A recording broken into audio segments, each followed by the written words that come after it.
Welcome to a new test and teardown video. This time it's an Elma and Helmut Klein FLUME, and it's called a Timodul 2000. It's a Uhren Diagnose Center Center. It's really weird. At first I did not figure out what the heck it was, but I took a few pictures of this and did an image search, and then I could find some more information about it. Because if you just look at the front here, nothing really makes a lot of sense, at least not in the technical world I am from. Of course, this is the mains power, but then you have something about you can measure very tiny little currents, and you can measure some impulse currents and takt. So that means the timing of the current consumption pulses. And of course, watches, if you power supply them via this unit, you can of course measure the average power, the peak power, and the timing of the pulses. So this is very useful. And here we got another one with volts and ohms. So this is also to do with something with pulses. Maybe this is a pulse generator to test the coils in watches. And also there's another even more crazy thing here. You can connect a microphone to this unit. Then the microphone goes to your watch, and then it will listen for the tick-tock sounds inside the watch, and from that check the timing of your watches. I mean, that is just something I did not believe, but that is how it is. I don't have the microphone or anything like that, so I don't think we can test it that much, but we can still enjoy how it was designed and built and what it contains of. And here at the back, there's not a lot to say. We got, of course, mains connector, and that will be the microphone connector in a little bit of a special DIN connector. And then it says here the type number. Let me see if I can get that into focus. I don't know, that's impossible. Inside, it is really beautiful designed. I like the back plane. See? Everything is just connected in parallel. Mains entry is done correctly as well.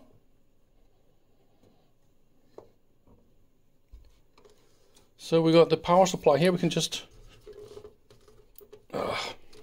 so we can just easily pull out the power supply. And it is definitely done all the way super duper nice. I kind of like the voltage selector here.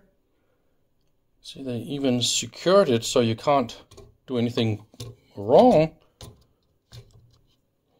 In the old days we had 220 or 110. Today it's 230 and 115.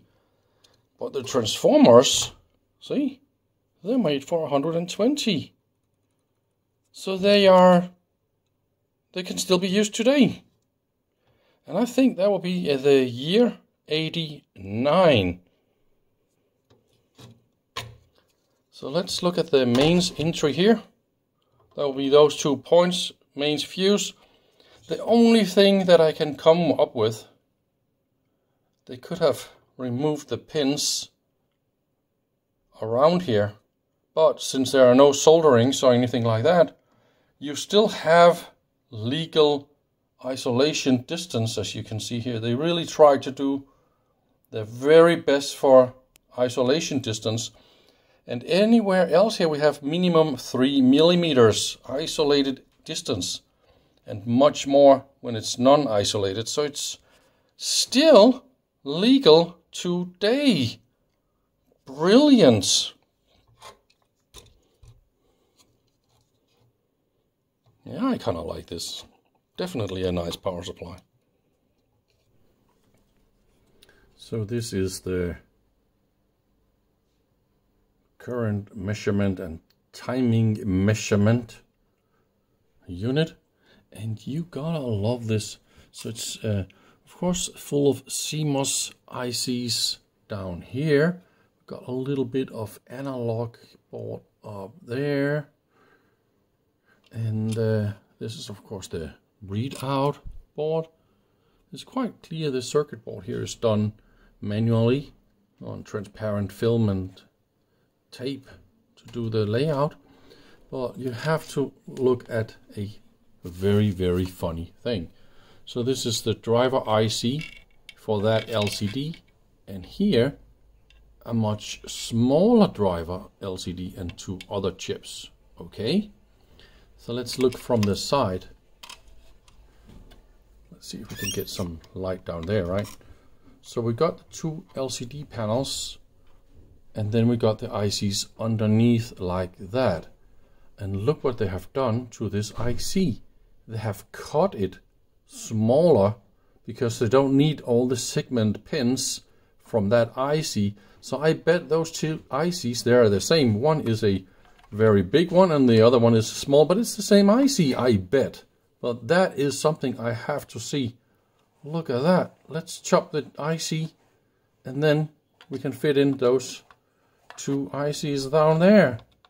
But really, here is the long IC in full size, and then another one like that. I mean, couldn't you have fit everything in with those two? I mean, if you went all the way down there. I think this is probably the first time I see somebody cut an IC to make space for something in a professional equipment. There's another really cool thing here, that you see the little brass tubes right there to make the height correct for the sockets for the LCDs. But I definitely need to unscrew this and have a look at this. This is just too cool. So to pull out the fragile LCDs without breaking them, I press in something like that, and then I just carefully do like this. I feel this is the most careful way I can come up with, right? See, then I just squeeze here a little bit. See, it is getting up, and then I go the other side. Maybe I can, I need to find something else for the other side. Well, that is my idea to get it out. If I just take something like this, crackety crack, it's gonna break, right? If I just try and pull it out with my fingers, it's gonna say snip, snap, bend, bend, and everything is broken. So it was really nerve-wracking to get those two LCDs out, and you can see they're already broken, and that is a classic problem, but they're easy to replace. The fun thing is this one started to have a problem in the middle, and that's a little bit weird. It normally starts from the sides. See, I was right about my assumption here with the IC. That will be two identical LCD drivers. And the fun thing is that they did chop one of them smaller. What do you think about that? I've never seen anything like this before.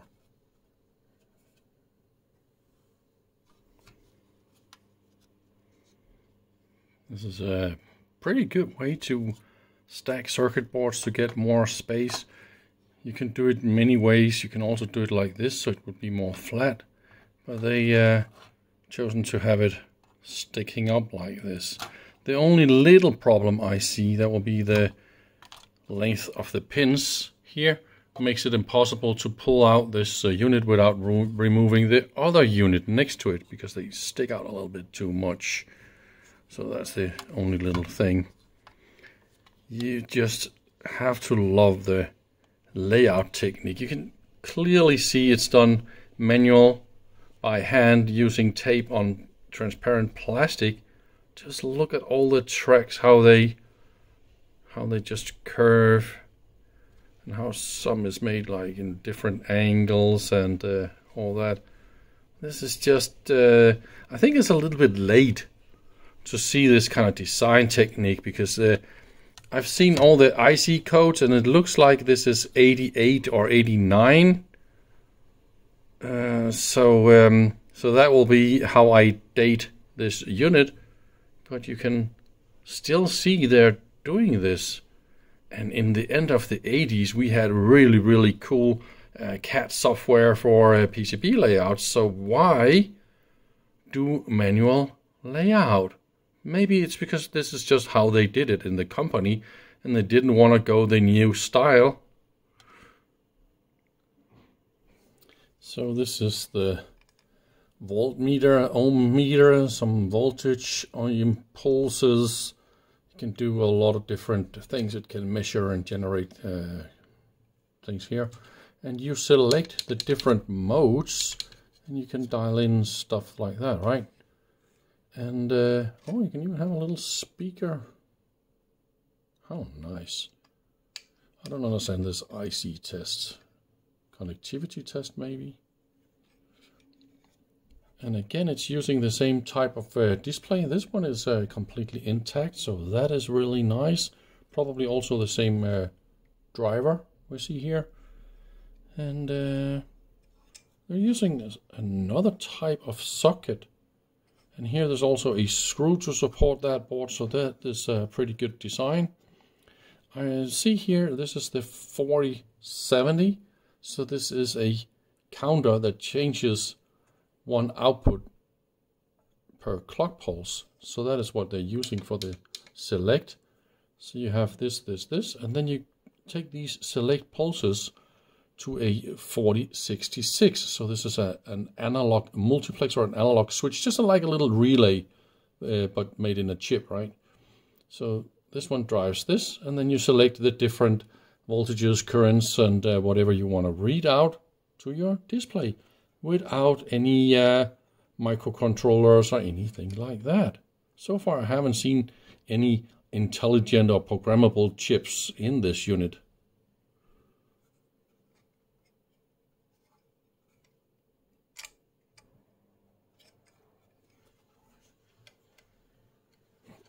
A little bit funny here.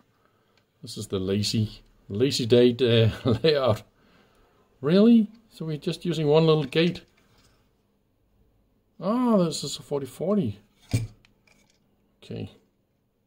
Ooh, what is that?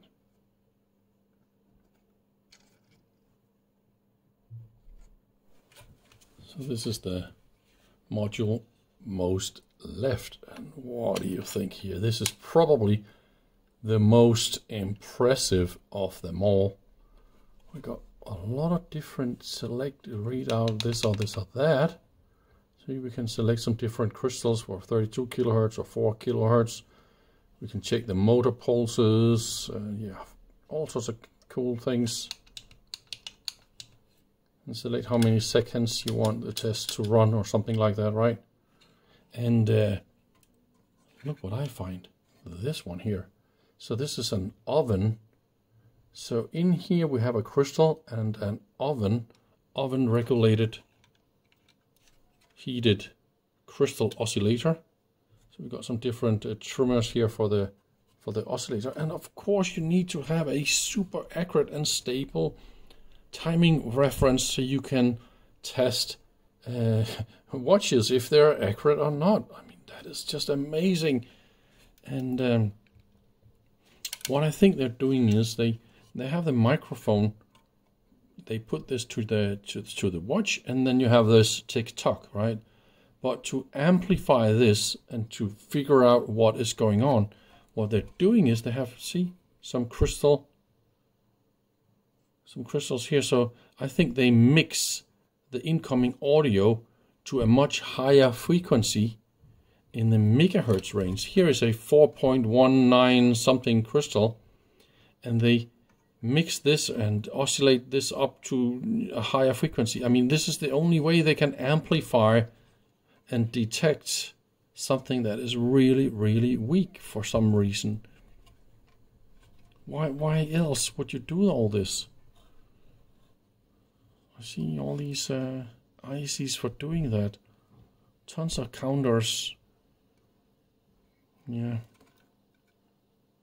Just too bad I can't find anything online on this unit. But it's definitely really cool designed. And other boards, they are in 2 layers, but all these, there are single layer boards just to make it cheap, I guess. But look at that, all those jumpers. I don't know if that is cheap, because it takes a long time to put in all these components. But that's just how it was done. Oops, there's a little wire here, or a little modification. I am a little bit impressed, I must say. Let's look at the layout. You need to be quite smart to do those layouts here by hand, but obviously you can try many times on paper again and again until you're satisfied, and then you need to redo more or less the whole or the half of it when you have found another better way to do it. And sometimes I see these manual layouts when they found a better way to do something, but they're too lazy to clean up or redo the whole thing.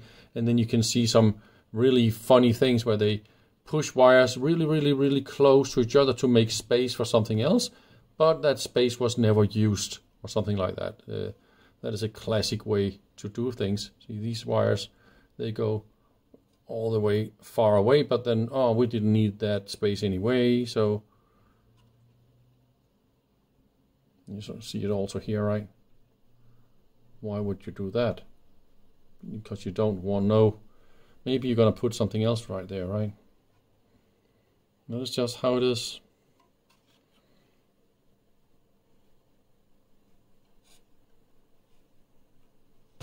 So I think I want to try and do the first power up now and see if there's any smoke or anything bad going on here.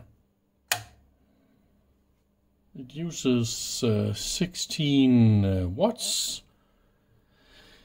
And this display down here is not responding to anything at all. Obviously I don't have anything connected. Oh, you gotta see this. I don't think this is what you think it is. Funny. I actually think we got some stuff that's working here, so that is pretty good. So let's play a little bit around with the voltmeter here and the ohm meter. So we have now voltage output. I set it for 1 volt, and this is 1 kilo ohm. So if I kind of crank this in, see here, now it's connected. Then you have here almost 1 milliamp. So that means we are measuring the current here. So if I pulse the current, look at that. See? Then it creates a way to measure the pulses. And this proves time is running or working in whatever it is. So that's is a thing. You can also select the ohm meter over here, and we plug the 1 kilo ohm over here, and then see, we measure the resistance in the resistor. So that's pretty cool. I remember earlier when I explained about how they skip through the different or select the different features. See, when I push this button here, it goes through the different modes, but it looks like it's a little bit random. And that is because noise from the switch triggers the counter to just jump really fast. See? It should only go 1 position per pulse. See? And here you go. This is the first, the next, the next, next. So now it seems to be working. The more I use it, now it is getting better and better. We have an external voltmeter as well, where we can measure the little battery voltage and all that. So yeah, I think it works. I haven't figured out any of the things we can do over here, but I bet that will be the different pulses we can test. Oh, here we go. And that will be the motor tester. And maybe that is connected to this one. And then, what is that? Okay, here we go. LED, LCD. What is that? And some other stuff. Yeah, I'm definitely not into watches and stuff like that, but yeah, we got a lot of... Oh. And what is that doing? Is that the level for the microphone? And then you set this for some... And then you hit start and then it blanks the display, and it's obviously counting something, and I don't have those inputs going on. So I think that is all I wanted to show you. Thank you very much for watching. Hope to see you soon again. Bye bye.